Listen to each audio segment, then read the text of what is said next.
Kaloka.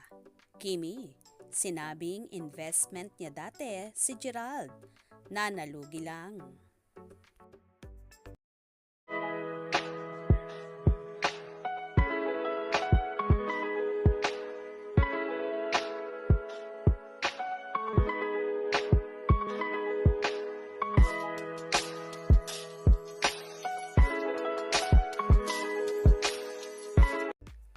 Game na game nga ang mag-ex-jowang sina Kim Chiu at Gerald Anderson sa naging guesting nila sa programa ni Meme Vice, Ang Gandang Gabi Vice. Hindi nga nagkahiyaan ang mag-ex na ibulgar ang mga fast nila. Marami naman ang mga nasyak sa inihayag ni Gerald Anderson tungkol kay Kim Chiu.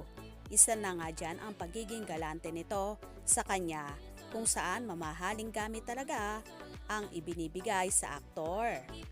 Nagbigay daw ang dalaga sa kanya ng ref, golf cart at kung ano-ano pa. At ang isa nga sa nakakaloka ay nagbigay pa rin si Kim ng relo na Rolex kay Gerald kung saan biniro pa ni Vice Ganda na baka di mo na ginagamit, isoli mo na. Bagay talagang pagsisisihan mo sa huli.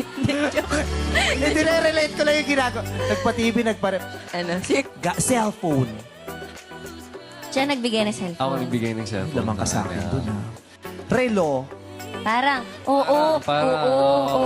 Grabe, di ba? Parang, binigyan ako ng Rolex. Binigyan ako ng Rolex. Vice Ganda! Sabi ko sa'yo, tatay eh. Oy! Balik mo naman, baka di mo ginagamit eh. Samantala, cellphone lang naman daw ang ibinigay ni Gerald kay Kim na tila yun lang ang nabanggit na naibigay ng aktor. Nasabi rin ni Gerald na baklang-bakla nga daw magmahal si Kim dahil walang kiber ito kahit sobrang mahal na ang mga inireregalo sa kanya. Ganito nga kasi ring magmahal si Vice Ganda to the highest level ang ibinibigay at wala itong pakialam kahit big amount ito.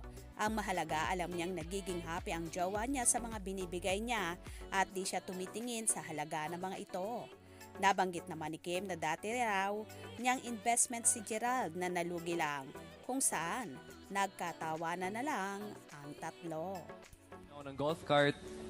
Ah, nag-golf ka na nun? Actually, investment ko siya dati. Nalugi lang ako. O di ba? Kaloka talaga at baklangang magmahal si Kim.